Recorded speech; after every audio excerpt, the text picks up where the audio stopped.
Hi everyone, welcome to Chalchitra Talks. मेरा नाम वाणी है and in this episode I want to recommend to you 11 books from the 21st century that have changed my life.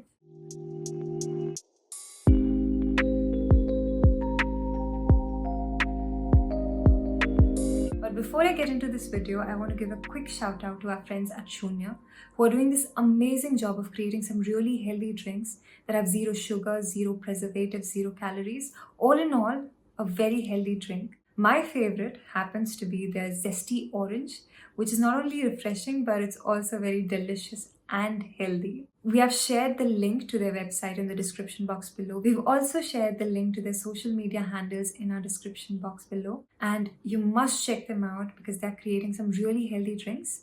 You can also use the coupon code Chalchitra10 to avail a 10% discount on any of their products from their website. So do check them out, show them some love. Coming back to the video, I want to talk to you about 11 books that have changed the way I look at life.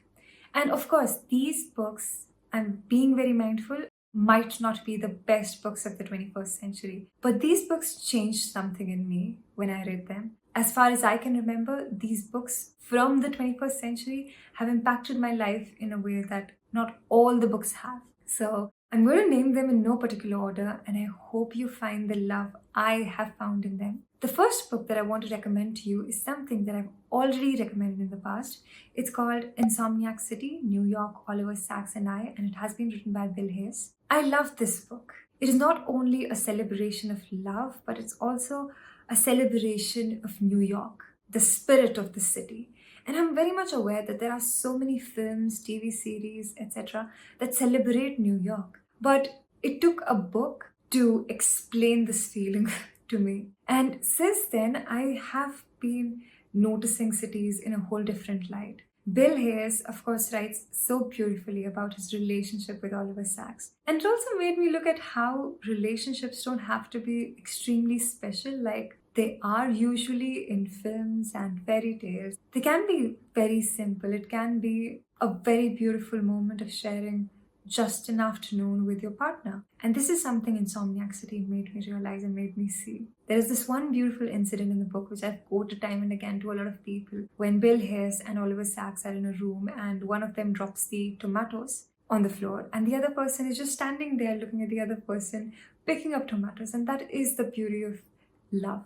The second book that I want to recommend to you is called Fun Home, which is a family tragicomic which came out in 2006. It's actually a very funny take on adulting. Not usually adulting, but like growing up, the process of growing up. The book deals with the anger, the confusion, the frustration that comes with the uncertainty of discovering yourself. The author talks about the struggle of dealing with her late father, how he was very enigmatic and how he was so different from a lot of people around her that it was always challenging and confusing for her. It's such a funny take on how we look at our parents when we are growing up. And it just made me look at my parents in a whole different light. It made me look at the small things that they do that really trigger me, that really make me angry. But in hindsight, they're just small things that even I probably do now.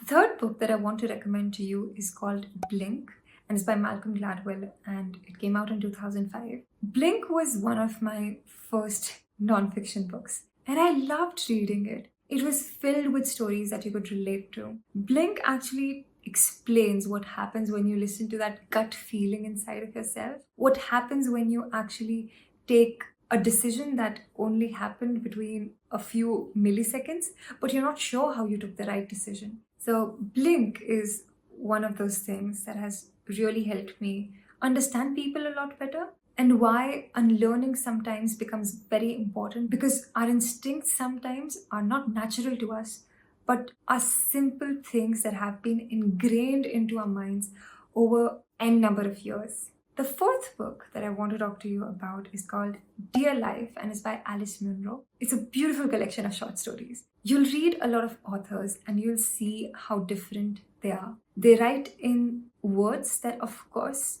make you think, oh, I am reading something special. Alice Munro has a way with words. She'll frame sentences for you that might seem very simple, very ordinary.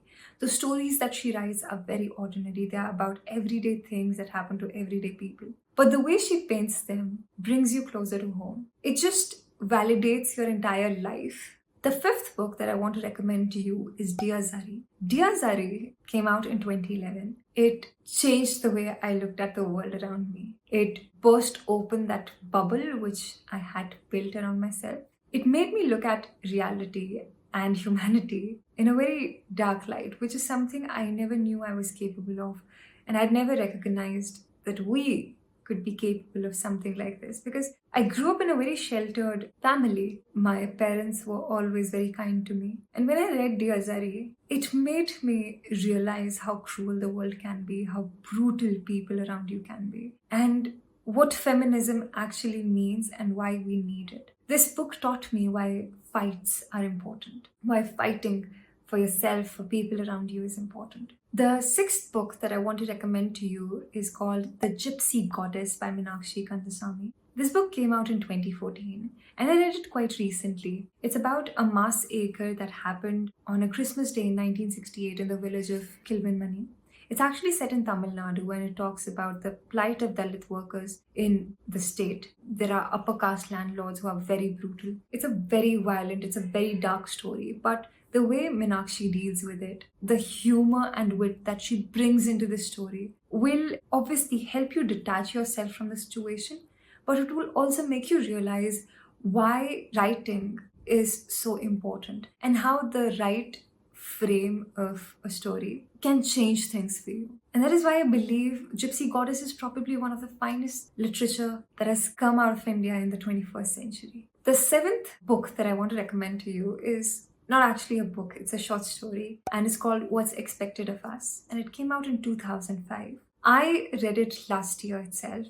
We used to do these sessions every Thursday. Vaibhav and I would do Thursday streams where we would read a short story and discuss it. And one of the short stories that we picked up was What's Expected of Us. It's a science fiction, and I've always avoided reading science fiction in general because I had this take on how sci-fi would look like.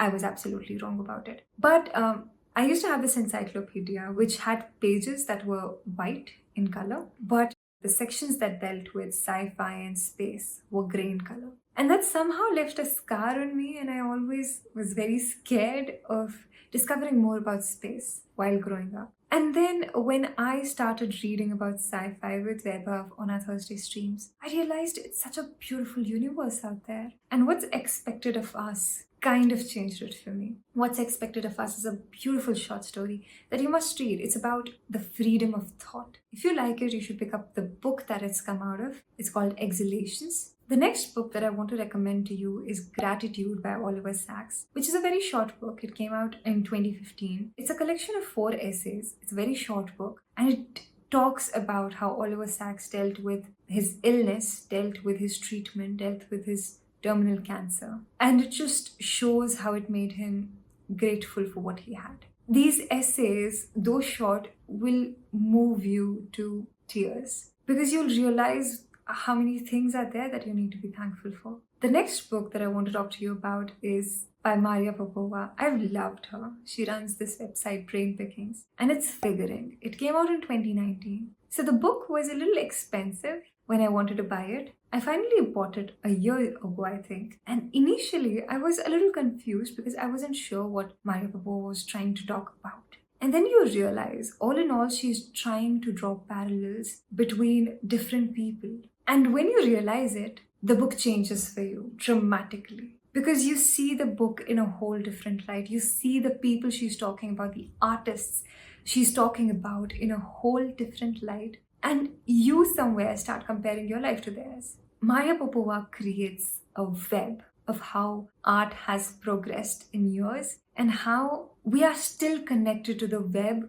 built by people who came years before us. So do check this book out, and I think it's one of the books that you should read, you should pick up while you have the time to read it with patience, because it's one of the finest books I've read in years. The 10th book that I want to recommend to you is Quiet by Susan Ken. And it's a book that I've recommended to a number of people because it's about introverts in a world that cannot stop talking. It made me realize that it's okay to be an introvert, to not want to go out, to not want to meet a number of people at the same time. There's no need to feel guilty about it. It's okay to want time to recharge. It's okay to not be the life of the party. And if you're someone who's an introvert, I recommend you pick up Quiet. It will make you see yourself in a whole different light. And if you are someone who has an introvert friend, just pick it up anyway, because this is the best gift you can give an introvert. Read Quiet. It will help you understand introverts a lot better. The next book that I want to talk to you about is already something that I've recommended a number of times on the channel, but I still want to talk about this because I just feel I'm never able to do justice to the author or the book. I haven't read a lot of her works, Deborah Levy. I've read her autobiographical series, and Things I Don't Want to Know changed the way I looked at myself. It changed my journey in a way. It showed me what it takes to grow as a person, to grow as an individual. Just realizing that you're a certain something, just giving yourself the benefit of doubt is not enough.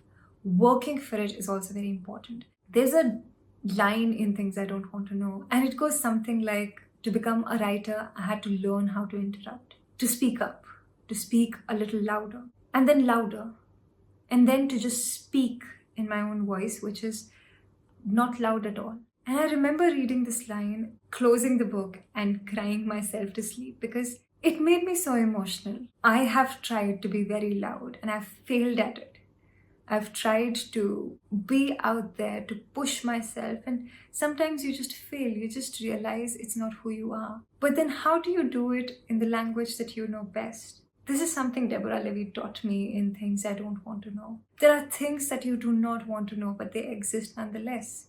What would you do about them? Would you choose to stay indifferent, or would you dare to look them in the eye? And this is one of the many reasons why I love Deborah Levy and I love Things I Don't Want to Know. So these were my 11 recommendations. I hope you liked them. And if you have any recommendations for me, do let me know in the comment section below. And I will be back with another recommendation for you in my next video. But before I go, I want to tell you that you can support us if you like our work. You can become a member of our YouTube community, or you can become a patron.